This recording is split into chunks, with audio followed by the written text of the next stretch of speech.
Hello everyone, welcome back and welcome to the TowerDiveTV weekly tournament number 32. It's a weekly tournament that we run here. I'm Azaraki Dragon and casting with me for the first half today is... Fancy Zergling. Hey, how's it going, Tower Dive TV? Alright, and we got some pretty nice games lined up for you guys today. Just taking a look at some of the brackets, you can find those by the way at TowerDive.tv.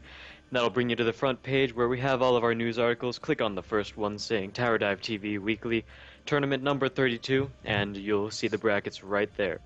So just looking through them pretty quick, I see a couple of returning teams. We have XYZ, TXH Ruby, I think was a team that joined us, a few weeks ago. It's been a while since I've actually personally seen them compete in this tournament, but we also have our own Tower Dive team playing in the tourney as well. They're playing with a couple of subs. Looking through the list again, we also have Analyse here, we have Sirens here, we have NTD Gaming, I believe, and we also have Dream Team again. So we've got some really awesome teams. Team New York, Steezy Gaming. I have to say, this is going to be a pretty good day for games in the Tower Dive TV Weekly Tournament. No name necessaries here as well. Really awesome. So, are you excited for this tournament? I'm very excited. I mean, we got a lot of good people coming in here. Sirens have come back. Our own Tower Dive TV, they've actually been doing exceptionally well lately. I watched them a bit last night, and it was crazy. I wish I was that good. Now, Azaraki, who are some of the favorites you think are to win this tournament?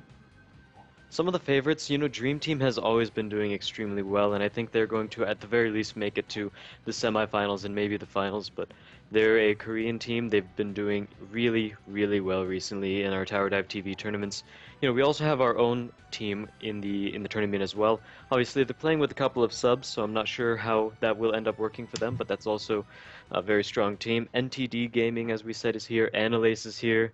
There are just a lot of great teams, and actually Tiny Pudge is back as well as Team Catastrophe as well. So we have, like I said before, just so many great teams showing up today. So we're just going to get the casters into the first match, and I do have an invite, so I'm going to go ahead, join the game, get into spectator, and it looks like we only have one more person to join. I think he's just waiting for the OK go to join up after I have already accepted the invite and got into spectator mode.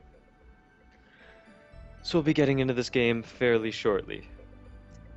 I think after I cast today, eventually I'm going to be heading over to my cousin's house for his graduation party. That's going to be a lot of fun. Oh, well, congratulations to him. I heard that you keep saying that you're almost done with school, too. Yes, this year I'm almost done with school. I still have one more year in high school after this. So next year's going to be my senior year, but this is basically the last week. The rest of this week is basically, I have a couple of exams, but outside of that, I'm not really doing anything in terms of school, so I'll be able to stream for you guys in the morning as well, and I think that's going to be a lot of fun. And for the most part, it's going to be some games other than League of Legends because, I don't know, that's just kind of what I like to stream. I like to stream games other than League of Legends, but I promise that there will be some LoL in there as well. Alright, so what are some of the picks and bans you think we're going to see today? Are they going to be generally the same thing as last week, or do you think there's been some changes that'll happen this week? Yeah, the meta hasn't really changed all that much, nor was there a big patch or anything of the sort, so we're probably going to see the same bans as we normally do, those really popular bans, stuff like Thresh, who's, being banned or picked almost every single game you see in high elo pro play down to, pubs, solo queue. He's banned all across the board because he's an amazing support. He's probably the greatest playmaker in terms of support champions that there is. He's got such a great kit around him where he throws out the death sentence, it stuns people, drags them back to him, and if he wants, he can dash to whoever he grabbed, and then place down his ultimate, which is the box. Great area of effect denial ability. It slows people's movement speed as well as gives them a lot of damage, so that's a really great way to initiate. Flay is also a great source of CC on top of that, so Thresh is just such a strong champion right now. A couple of other bans and or picks that I expect to see are those global presence champions like Shen and Twisted Fate, who have been, on the radar for quite a while, and really people just don't want to deal with the fact that they have global pressure. If you want to, say, go in for a fight on the bot lane, then you always have to keep in the back of your mind, okay, so we know that Shen is in this game. He's playing top or he's playing jungle or wherever he's going. We have to be careful about this engagement because if we don't play it right, he's going to use his ultimate, stand united, shield down into the bot lane on one of them, whoever we're trying to kill, give them a huge shield as well as be able to counter us with his own abilities now that he's in the lane. So that's another big pick that I see. Nidalee is sort of an odd ban, I have to say. Now, coming from the purple team, we don't really see too much Nidalee recently.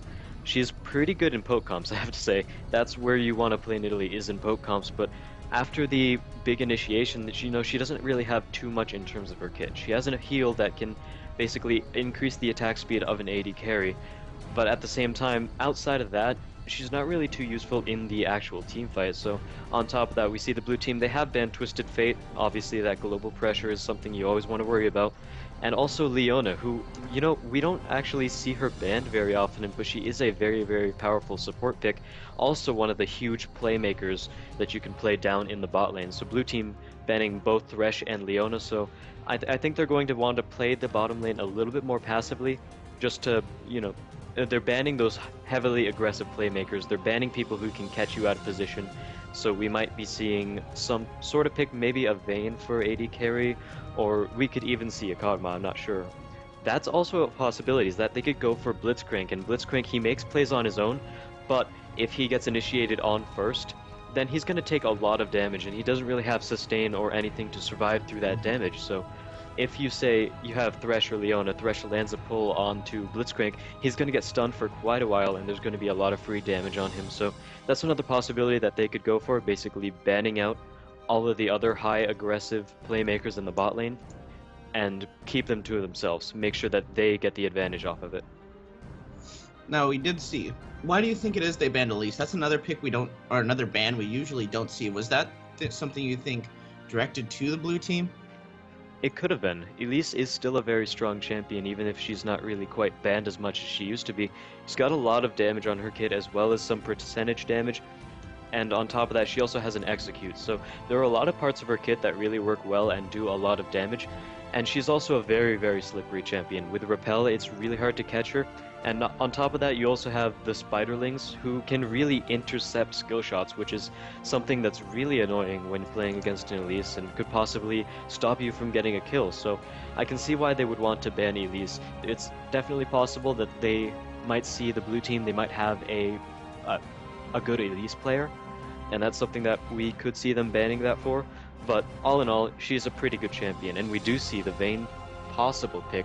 But looking over to the purple team real quick, they've already picked their bot lane first, so they have a Nami as well as Varus, so they're going to have a lot of poke in that lane.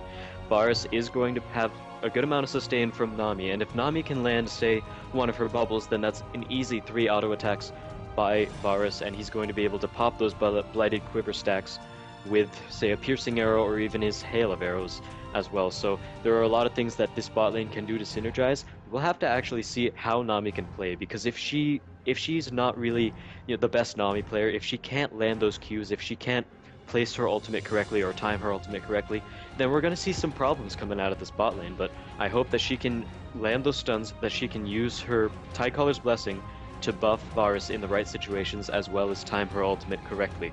So looking back on the blue team, we do have a Vayne pick, and as I said before, they banned out a lot of those high pressure supports, high playmaking supports, and that really allowed them to pick Vayne. So that's going to help them out quite a bit as well.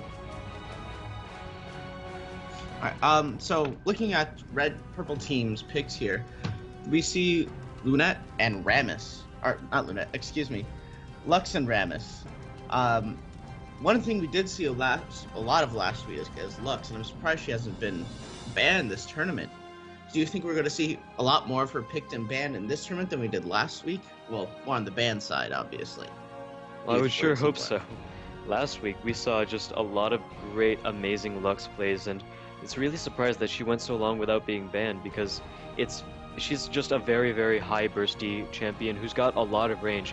But as we are continuing with these picks and bans, we do have Lunette the Herald here once again to make a quick announcement. Hello, ladies and gentlemen. This is just a quick announcement and reminder of common courtesy when it comes to joining tournaments. Do not stream these games on other tournaments, especially, or other streams rather, especially if you're playing with them. They will include not only a ban from this particular tournament and a disqualification, but a ban from all further tournaments that we run. So please don't do it, and that ban will continue on to all team members, will not apply solely to the team. So let's have a little bit of courtesy for our streamers and not be assholes on stream. Enjoy the games, guys. And not being assholes is something that we really want to keep in mind. Thank you, Lunette, for making that quick announcement. Like she said, make sure you don't stream. Going back into the picks and bans, we see the fact that the purple team has picked up a jungle Rammus, who is something we haven't seen in a very, very long time, especially in high-level competitive play. So the advantages of Rammus, let me just start with those, are the fact that he has a great gap closer in the form of Powerball, so he's going to be able to cover a huge amount of distance. It's stronger than Ghost in most situations, as well as his taunt, which is a very long lockdown. And not only that, but he can move while taunting whoever he's taunting, so he can potentially reposition them to follow Rammus wherever he wants to go. So that's a very strong part of his kit. However, without Powerball, Rammus gets really susceptible to kite. He doesn't have any gap closers outside of that, and it's got a fairly long cooldown. Not to mention, if he hits a minion or if something gets in his way that he can hit with Powerball, then it cancels it. So if he doesn't actually get to his target before he hits a minion or he hits something, then unfortunately that Powerball is going to be stopped, and his initiation attempt is also going to be stopped. So he's a really odd jungler. He's also a little bit lacking in terms of his early game, not necessarily ganks, but his early game jungle clear, as well as 1v1 in the jungle. On the blue team, we do see the fact that they picked up Sejuani instead, who's recently got buffed and now has a lot more ganking power. She has a knock-up on her dash to the first person she hits, which is pretty substantial when you're talking about ganking lanes. That's sort of along the lines of what Jarvan can do, where his sort of gap closer is the same as his CC, as his basic form of CC outside of his ultimate. So once Sejuani gets there, she can also activate a lot of other abilities, including Permafrost, which is going to slow you for quite a bit and for quite a while. So that's a very strong jungle pick, and I think I'd have to call the jungle over to Sejuani, and even late game, she is going to be able to tank just as much as Rammus, more than Rammus if Rammus doesn't have defensive ball curl up, but at the same time, defensive ball curl, as we know, only lasts a specific amount of time. So outside of that, I feel like Sejuani is going to be tankier and also bring along more CC, which is something that you really want in some of these late game team fights. As we know, the meta has sort of shifted to the part where you want to be landing these big AoE ultimates. You want to try to burst down as much health as you can before the rest of the fight even starts, before the enemy team has a time to reposition themselves and get damage down with all of their abilities. All right. Now, do you think the Rammus was a direct pick in correlation with Vayne there? We have been seeing a lot of Vayne. We know that she does a lot of damage late game, so what Rammus could be able to do is get in there, taunt her, make her attack him, and shut her down with that taunt and maybe a Thorn Mail there. So do you think that was maybe just like a short-sighted pick when they, like, a gut reaction when they saw Vayne, or do you really think that it was just the best pick that they could do to fight Vayne off?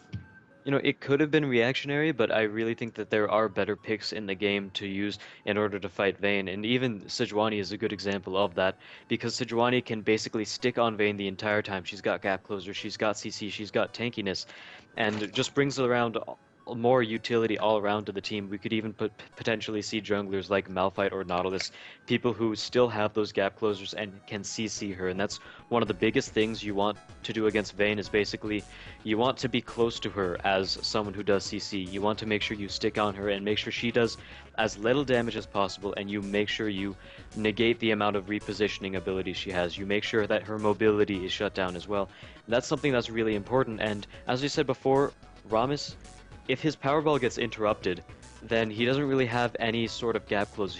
He doesn't have a way to get into the back line to target Vayne after his Powerball runs out. So that's something that the blue team could potentially use to their advantage, just trying to kite him. And we also see the fact that, you know, Vayne has Condemn, which can knock Rammus away even if he's in Powerball. We also see Blitzcrank, who can pull him away. We see Sejuani, who can slow him the entire time. And we also have Syndra, who's, I believe it is E, can easily stun him if she lands it correctly. So there's a lot of ways for the blue team to prevent Rammus from getting into the back line for Vayne.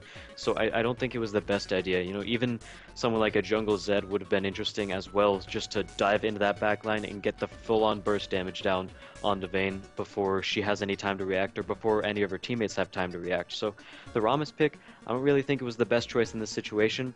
It can work if he plays it correctly and if his team plays it correctly, but I would have loved to seen some other champion in his place. Now let's go ahead and take a look at mid. We're probably going to see a Syndra Lux mid here. Syndra is a champion we haven't seen all that often. Lux is a champ that we should really be seeing banned more. Syndra can have range. It's often difficult to hit with her skill shots. Do you think they picked her because she can have that range and has that kind of ability to crowd control as well as Lux? You know, we could be seeing that. It's possible. I'm not actually too sure why they picked Syndra. You know, one of the best parts of Syndra's kit is her ultimate, which can really destroy someone, really. It's a great item, or it's a great ability to 100 to 0 someone, and that's really good against squishy champions. So Lux is a squishy champion, so she might be able to use it against Lux. She might be able to use it against Varus, who doesn't really have a lot of escapes, but normally we see Syndra played against some of these hyper carries. You know, Syndra against Vayne would work pretty well because you can't really dodge Syndra's ultimate. It's going to hit you no matter what, so that's a lot of burst damage coming down. So that's something that's, you know, sort of an odd pick. I think it might be useful against Lux because Lux is a squishy champion. Syndra will be able to burst her down really easily at level 6, but we really have to see how Syndra plays the lane as well, because it's going to come down to her dodging skill shots as well. Because if Lux hits you with one of her skill shots, then you can count out a lot of your health. She can, if she lands her snare, for instance, she can follow that up with an auto attack as well as Lucent Singularity, and auto attack after that. It'll put down a lot of damage on you. Right, and then go ahead and take a look at top lane here. We have Vi versus Rumble. Vi really needs to get in there and like lay the hurt with her big gloves there, while Rumble has his flamethrower and is known to be a big bully. So, and he's popular in the Asian meta. Do you think we're gonna see Rumble just dominate this top lane, or do you think Vi has what it takes to get in there and take control of that top lane? Yeah, I think Rumble's going to have a slight advantage here. Vi does have some gap closers, as well as, you know, her gap closer is also an escape. I believe it's Vault Breaker, where she can dash in or dash out. So Rumble has a lot of sticking power with harpoons as well as Flame Spitter to do a lot of damage on top of that. So she's going to have to be careful when she's running into CS. And one of the biggest advantages that's going to play to Vi is the fact that if Rumble does want to put down some poke on her with Flame Spitter, then he's going to naturally push the lane, because Vi is going to be standing near minions, Flame Spitter is going to be hitting minions as well, Rumble is going to be pushing. I think we're going to have to see some Rammus pressure if we want to keep Rumble shut down in the early game, so we'll have to see how his team can play that, if they can play it sort of correctly, where they can get some of those early ganks off onto Rumble and shut him down pretty early. Now, going on here, going in here, we see that the Vayne has actually opted to go with the Doran's Blade as opposed to Boots' health pots. That is really surprising, considering Blitzcrank doesn't really have any sustain to keep her up, and is really more of a threat. Can't really sustain herself as well if she gets initiated on by Varus, who can still poke her down, and Nami, who can easily get a knock up and get her damage. Do you think that was the right choice there to go with that Doran's Blade? Well, I agree with what you said. I'm not sure if it is the right choice, because the Doran's Blade, it'll help her in straight-up engagements because she'll have more health in general, but as you said, it won't give her the sustain. Against a lane like Nami Varus, who's got a lot of poke as well as Nami's sustain, where she doesn't have any. Blitzcrank doesn't have any sustain for her, so I think it would have been better to buy something that allowed her to go for potions, maybe a longsword, maybe, you know, not necessarily boots, as the movement speed has been increased after Season 3, so champions don't really need to start with boots anymore to dodge a lot of these skill shots, but that's basically one of the things that I want to agree with you with, that she shouldn't have necessarily bought Doran's Blade first. Alright, so what really would have been a better choice then if she didn't go Doran's Blade, especially with a lane that can poke her down like Varus and Nami can?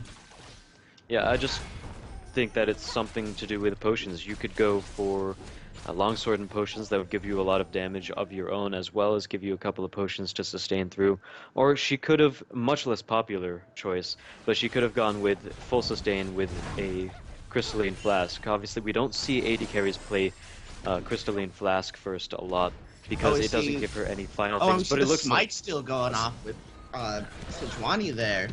That was very bold of him.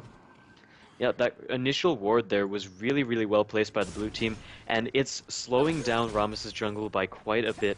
Now, we know that if people invade, then yeah, that they're going to place the person behind, but they have time to react. They have time to say, all right, let's go to the enemy blue and steal their blue, or let's start at red instead. But at this point, he already started blue, so he's going to be very far behind in this game.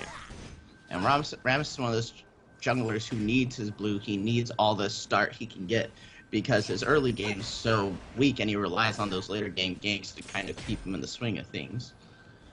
You know, So- I want to ask you, what do you think about Blitzcrank picking up the Sapphire Crystal first? But it looks like he lands a pull down in the bot lane. Unfortunately, Vayne, there goes the Condemn. She's going to be able to put out a lot of damage on Varus, taking him down to just over 100 health. And that's going to be a great trade for the bottom lane.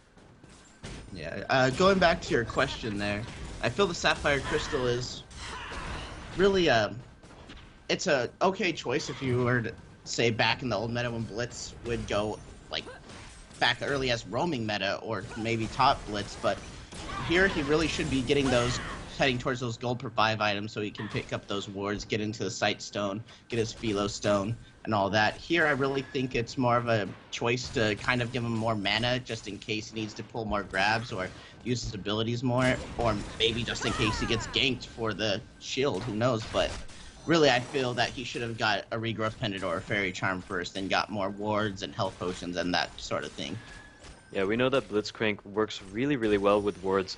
If you can't see the enemy, it's going to be really hard to pull them, but it looks like he tries to land one under the tower. Unfortunately, Varus just out of range of that.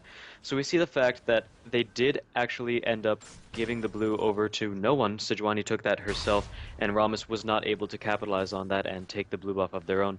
Very good ward in the very early game by someone from the blue team to ward their own blue, just in case something were to happen. Yeah, and that really is just going to set Rammus back so far, not being able to get in here and get a gank on the Rumble, which Vi really should be getting here. Because early game they might be able to go toe-to-toe, but once Rumble really gets levels on his Q, it's going to really hurt Vi to stay in there in CS. Yeah, Rumble's shield really helps him come out in favor of a lot of these engagements, and we see the fact that Vi really likes to chase her enemies to do damage. She needs to get up close and personal. She wants to do a lot of that damage, and while she's retreating, we see the fact that Rumble can land harpoon after harpoon, and it looks like we have a pull in the bottom lane, and the Condemn going right into the wall. She doesn't lose sight because Blitzcrank is still in the bush. There goes the exhaust. She's one more hit away. They're not going to get the third proc. There's the tumble. She's going to pick it up, and it looks like she's going to try to kill Varus after this. Not quite landing the third proc, but they're just going to be happy with that and get away. That was an amazing play by Blitz to get the pull, and an even better play for Vayne to get in there and get that Condemn off like that. It really secured the kill, and we just saw how much crazy damage Vayne and Blitz can do, given the right opportunity there. We see in the top lane, we have another one of these engagements. However, I think Roma might be staying a little bit too long, but no, it's just a bait by Sejuani, who's up in the top lane now, using her dash, charging, knocking up Vi, and it looks like the Ignite will take her down. Unfortunately, not dead yet, and there goes the kill. She tries to counter-Ignite onto Rumble, but it will not be enough to kill him. Yeah, we see that. That's just another problem. She had a ward there, but it was placed a little too far into that jungle lane, or a little too close in that bush there. And that's the problem with Sejuani, is she can move so quickly, she could flash in there, she could charge you, and then by the time you get there, even with the flash, she has you so slow that you can't run away even after the fact. I also like how Rumble was sort of delaying that engagement, just trying to draw Vi's attention the entire time. Maybe she didn't notice the fact that Sejuani was coming up as fast as she should have up there, but it looks like, you know, the blue team, they're off to a really early lead. Got a kill in the bottom lane and the top lane, and also denied Rammus a blue buff. So we see the fact that he hasn't been able to gank around at all. We see Sejuani, she ganked top, got a kill. Rammus forced to stay in his jungle for the entire first part of the game, so very, very good lead by the blue team. And you know, buff control is something that is sometimes underestimated, and in this case, they took a buff and they were able to keep the lead. They were able to make jungler pressure while they knew their enemy couldn't. Now that's something that we really need to see taken advantage of in these tournament settings, because those are what's going to separate the good teams from the bad teams, is knowing when to press those advantages. But we do see, we saw some harassment up there, but really, what's going to happen now is we're going to see Rumble, once he goes back, snowball in here and just keep doing that damage to Vi there. And it's going to be really hard for her to come back because this Rammus can't come in here and taunt him, get him low, and help just take him out like we need to. Yeah, when he does go back, we see the fact that he has a Ruby Crystal. What do you think he's going to get on his way back? It looks like, unfortunately, in the bot lane, we do have an engagement as the pull goes out. Great pull! Unfortunately, Varus is going to be trying to escape, unfortunately not going to be able to escape from that. It looks like Sejuani is going to try as hard as she can to kill Threat. She's taken down to about 200 health. Looks like she is going to dive for it, but no, the rest of their team not close enough to follow up. He's going to take a lot of damage trying to retreat. Unfortunately, no one from the blue team able to follow up and kill Sejuani after that engagement. Yeah, we did see that Rammus picked up the Spirit Stone, actually. I feel that was a pretty good buy for him. It will help him clear his jungle and give him the health and mana regen he needs to go from lane to lane. Though, really, he just needs to start getting some of these some ganks in here, at least help out a little bit as much as he can, putting some pressure somewhere. And it looks like Vi is going to try to see if she can force a gank in the mid lane. The dash just barely misses, not able to get any CC off of that. But, you know, bursting down for about 100 health onto Sejuani, giving Lux a little bit more safety in terms of her pressure. Yeah, unfortunately, we do see Rumble just getting free CS up here. And Sejuani is going to try to might steal this. Going in for the jungle. She is going to be able to steal the buff away from Rammus. That's the second blue buff of the game for her in order to steal. And it looks like Rammus, he's still level 4. Sejuani was level 6. Oh, he's really far behind now. Yeah, I'm not sure what this Rammus can do to come back. Really, he just needs to get in here and just suck it up and get some of these ganks so he could soak up some of that lane XP, soak up some of that assist or kill XP, and just try to come back. I mean, farming really isn't going to be all that helpful when Sejuani's just in here stealing your buffs. I mean, she has almost complete control of their bottom jungle, and now they have double blue buff on blue side. So even in mid lane, we see a little bit of an advantage heading towards the blue team. Not necessarily in kills or assists, but just in farm. We have about 22 farm lead for Sejuani, and Lux is forced to have gone back already. So it looks like Sejuani will be trying to steal the enemy red buff as well. They do catch out Rammus. He's going to be forced to powerball away. A great stun by Sejuani. Not going to be able to follow up on it, but however, just deterring him. Not going to be able to smite steal that at all, and it looks like they might be headed towards the top lane at this point.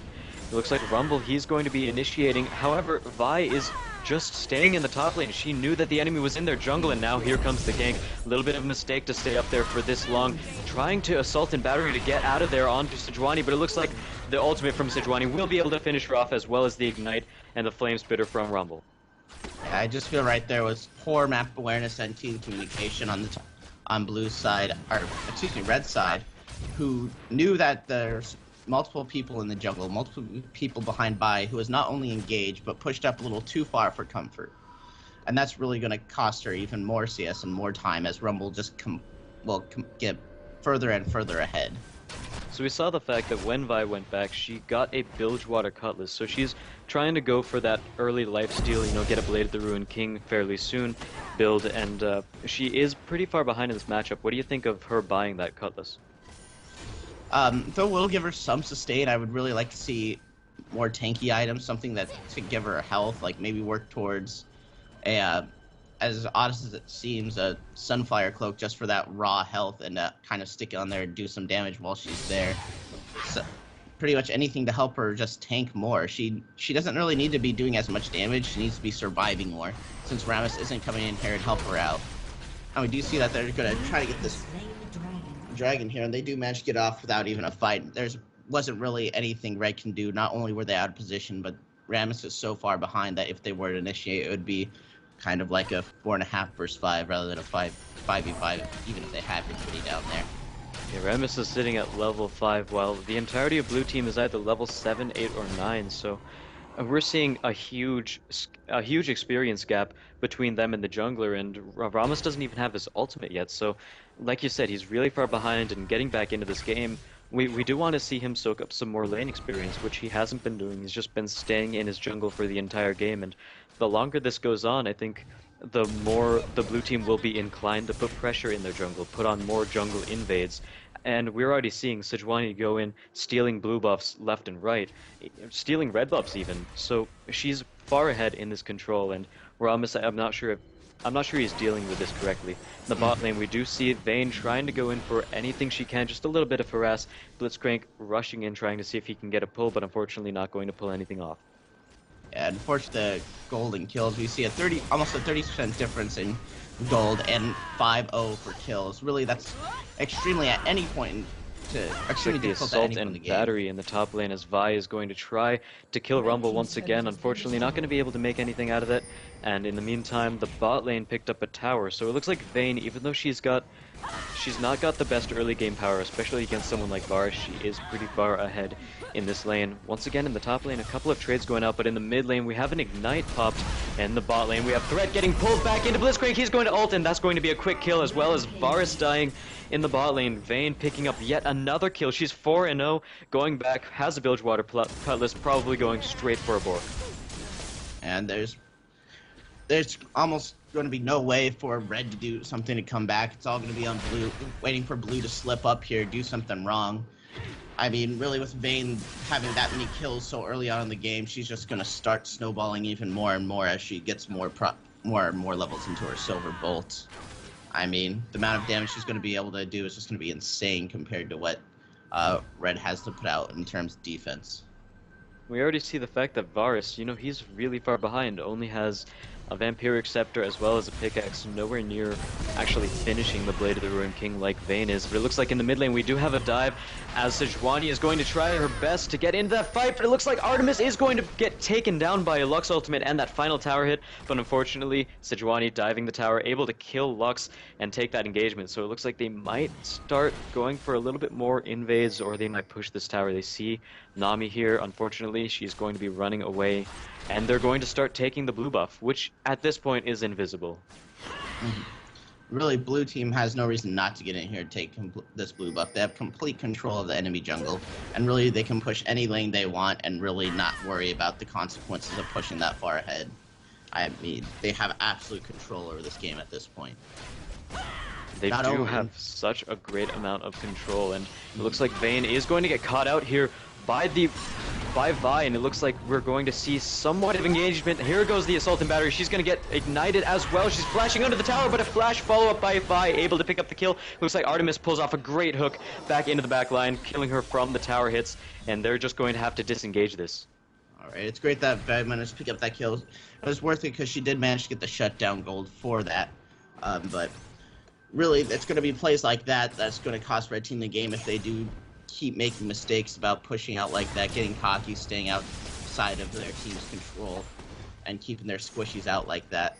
I mean, what I want to see more is, even though Vayne's fed, she really needs to keep behind Blitzcrank or Rumble or Sejuani, so she has somebody to fall back on if she does get engaged. Yeah, so we see that Vi, even though she's been diving carries, she's been basically doing her job as Vi. She's still going right for the Blade of the Ruined King and not building any of that tankiness that you said, and especially when we're approaching mid-game, it really doesn't seem like a very good decision. Like you said before, she should probably pick up something, at the very least a Giant's Belt, that she can later build into a different item, like her Sunfire Cape, or like even Warmogs. Like I said sooner, I mean, right now it's okay. They're just going through these skirmishes. There's not as much damage being focused onto Vi, even though Vayne and Syndra can put out a lot of damage. She doesn't have to worry about too much. But as we get further and further in this game and more people are in these engagements, she's just going to get focused down if she keeps diving like that. And really, that's why she needs to be building these health items now. She didn't have the strongest early game. She got killed a few times. She didn't have the gold. She needs to pick up those kill items fast enough. So she should really have fell back to a more defensive build, so later on she wouldn't be bursted down and they could try to turtle up and come back into this game. I want to go back and note a little bit about Spirit of the... What is this? Ancient Golem.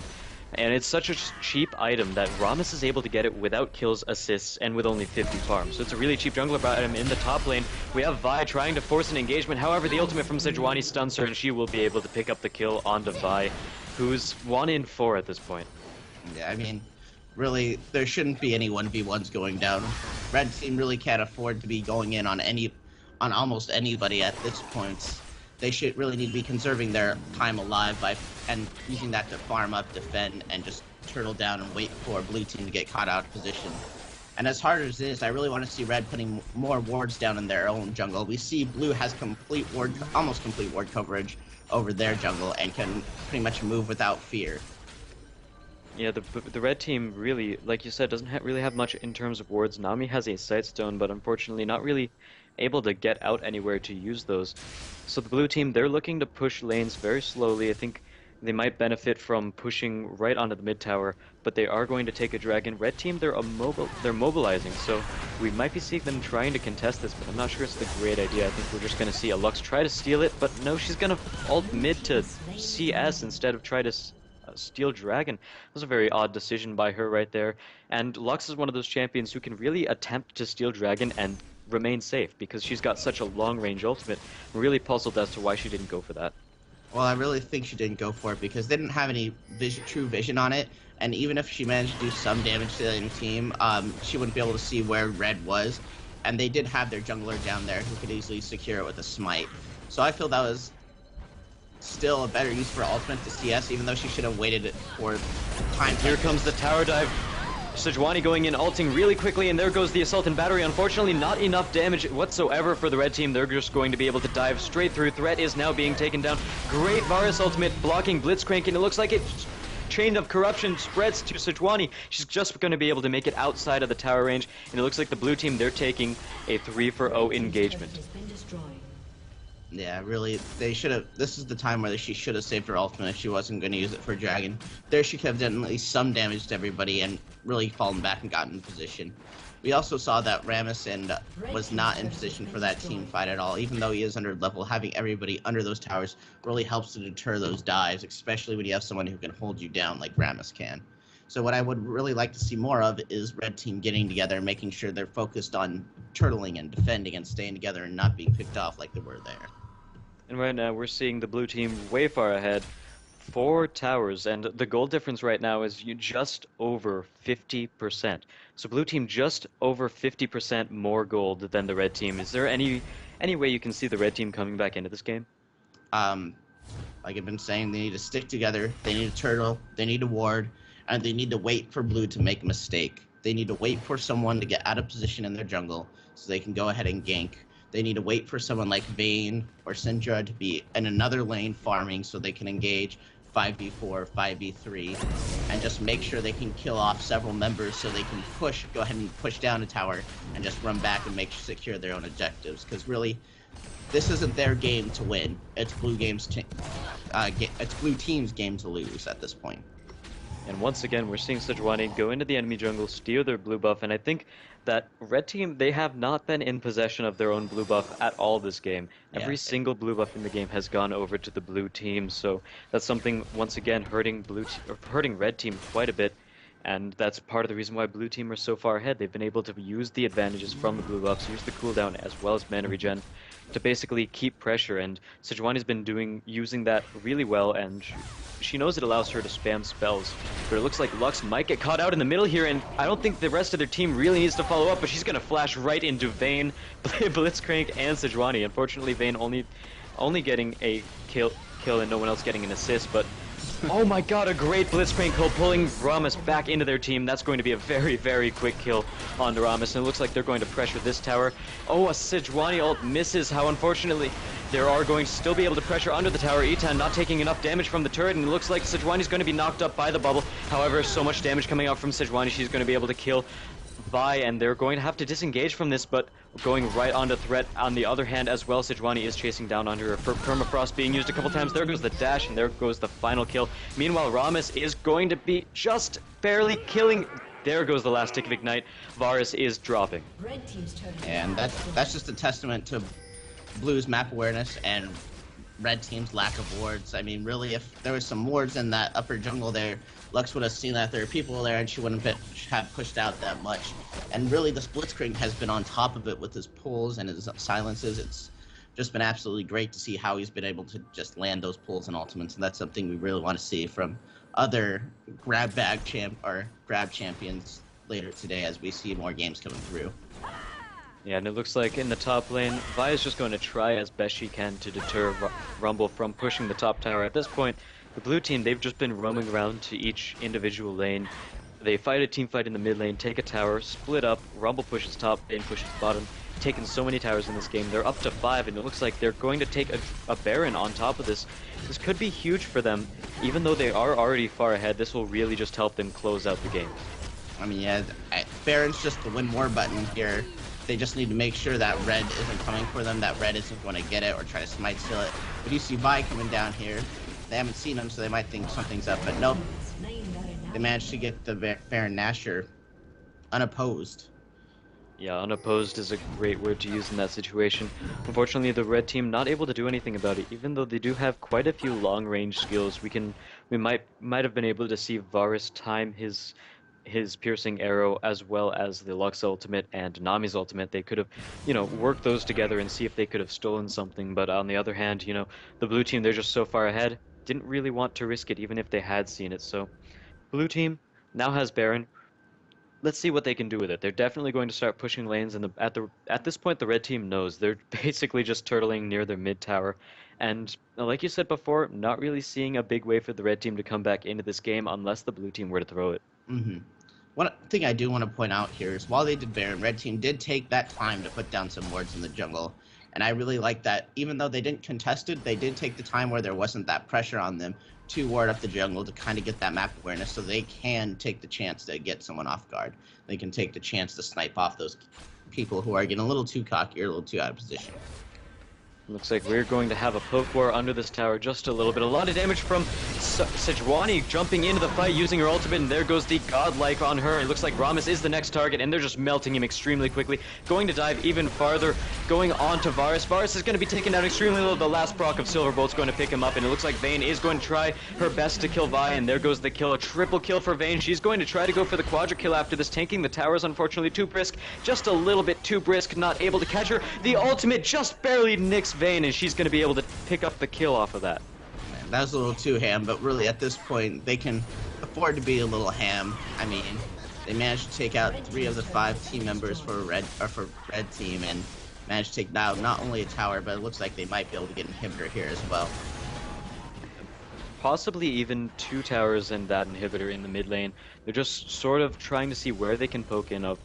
Looks like they are retreating at this point. The majority of red team is up. Actually, all of them are up now that Vi has respawned. So blue team, they don't want to overstay, and that's something we've seen kill a lot of teams, is just overstaying in the enemy base.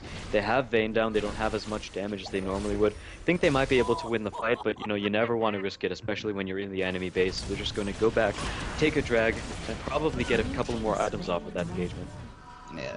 What I really want to see from blue team there is you can afford to have a little fun every now and then when you are 22-3, but really I want to see more focus from them, especially in a tournament setting, because they could have easily had that inhibitor, and they probably could have gotten bottom tower down too as well if they would have just focused on taking the objectives and not chasing people down there. So really they missed a chance to get a lot of pressure on the red team and just cement their win and cement their map control by not taking down that inhibitor and not taking down that bottom tower. Alright, going back to the top lane once again, we gotta just keep talking about this, but Vi got a Blade of the Ruined King first. We knew that was going to happen, however, still, like you said before, she has no tanky items. They're really relying on Rammus to tank this, and it sort of just goes against Vi as a champion. She wants to be diving in the back line, and she doesn't have anything to survive that. Exactly. She does need she needs some health items. She needs some armor items to make sure she doesn't get bursted down instantly, so she can get off that assault and battery. So she can get in there, keep people knocked down, keep that damage going. They really can't rely on Rammus to get in there and initiate these fights, especially when he's been brutalized this entire game. Looks like she's going to try to catch out Vi with the little balls right there, and it looks like the Nami ult is going to completely miss, and the 3v5, and the blue team is still sort of doing a lot of damage. Seeing Sean Hannity just taking a lot of damage from Lux's ultimate at that point. It looks like Sejuani is in the back line once again, just disrupting everything, and Threat is being taken down by Vayne, who is now in the fight, getting a double kill onto Rammus, and it looks like she's going to finish up Vi for the triple. Varus is going back, but I really don't think he's going to be enough to stop this Doom push from the blue team. No, there's literally too much CC here, too much damage here. Anything he's going to do is just going to be just to kind of delay them for a few more seconds after this inevitable Doom push. I mean, they're going to take down this inhibitor. If they wanted, they could tank both towers and take them down almost instantaneously if they absolutely wanted to. Looks like they're going to try to kill Varus. A pull, unfortunately missing. They're just going to back off and take these towers. They might be able to get one, but the red team is ready to counter-initiate. There goes the Powerball. However, Sejuani is so tanky, just staying in the back line while Vi charges in. Vi is going to be taken down extremely quickly, and it looks like they're going to be able to turn this fight around. There goes the Blitzcrank hook onto Rhombus. Double kill for Vayne. She's going to keep trying to put pressure on, and there goes the triple kill onto Varus. She's going to try for the Penta. She's just going to get killed by the Fountain, unfortunately. There goes the Quadra kill, but the rest of her team, they're going to be able to push now that Nami is the only one left for the red team alive, and Blitzcrank just pulling her out of the tower. Sejuani just barely misses, not quite getting the stun. She's now tanking the Fountain. Unfortunately, Nami not even getting a hit on that, but it looks like they're going to continue pressuring down this tower. They really want to kill Nami at this point, but the Nexus is now open. They might decide to target this, or actually they're going to drop back. They're not going to go after this. The rest of red team is up, and it looks like they're going for yet another counter initiation. There goes the charge from Vi. She's going to try to do as best she can. Nami ultimate, and they're going to be able to stun Rumble and keep him there. That's going to be the kill onto Rumble, and I think they should just really get out of here at this point, but it looks like Vi is going to keep charging in. Blitzcrank hook misses, unfortunately, but it looks like Vi is taking a lot of damage. Sejuani not there, sorry. Syndra just able to take her down before dying herself, and Vi, you know, sort of an unneeded casualty from that fight. Yeah, I mean, really, that was a great initiate, and if Vi had more defensive items, they probably would have been able to take more people down. Unfortunately, even with such a great initiate and be able to take out one of the members of blue team, they can't afford to push out. They're already so far behind that really they need to wait more and more for this team to come in here and try to at least get an ace. But I don't really see that happening unless all 5 of their team members dive the fountain, which they almost did, so it could happen. The blue team, you know, even if the red team at this point wins an engagement, I really don't think it's going to be enough to get them back into this game, you know. They've gotten both of their Nexus turrets are dead. An inhibitor on the mid lane is down. Bottom inhibitor tower is down. There's really not much that the red team can do to get back into this, and at any time the blue team could really just push down mid lane to end it. They have a bare Nexus. It's really hard to fight when you don't have any towers in your own base. So the blue team, it looks like they're going to actually gear up for Baron. Just, you know, as you said, that win harder button where they don't need it, but, you know, I guess it would be nice to have. I mean, really, it just cements the victory, gets you more gold, more AP. I mean, heck, why not try to get Vayne that Penta at this point? Baron Nashor's only going to help with that. Yeah, I think she really wants the Penta, seeing what she did last time during that engagement. But Rammus in the bot lane gonna just, I guess, execute himself, try to get to the Rammus fountain. Going for the touchdown. Let's see if he can make it. He's at half health now. There to back up, however, and she's, yeah, there goes the kill. She's gonna be able to pick that up, and you know, no the red team for just Rammus. kind of leading the blue team on a goose chase right now, just delaying their death at this point. And it looks like Vi is going to assault and battery onto Vayne, but a great pull from Blitzcrank is actually going to end up stealing the kill with Power Fist afterwards. But, you know, there's no chance for a Penta there, so I don't think Vayne was really worried all that much. Brisk is going to try to kill Vayne, however, not quite enough damage, and she's just going to ultimate tumble away from there, do a lot of damage, and she's going on to threat right now. So much burst damage from both Syndra and Vayne. They're just going to be able to melt her really quickly and push down this top tower, as while Sejuani pushes down the mid lane. Yeah, I mean, really, even if Lux managed to get off her entire combo onto Vayne, I don't think it would have been enough. I mean, she just has so much lifesteal that she probably was lifesteal the entire way through it and after it back to full. It looks like they are going to end the game at this point, targeting the Nexus, and at this point, even if they stop, the minions will still kill it. There goes the GG for the blue team, the first game of the day, and, you know, it wasn't really that much of a close game, to be honest. That was, the blue team just got to a really early lead, and they got through it very quickly.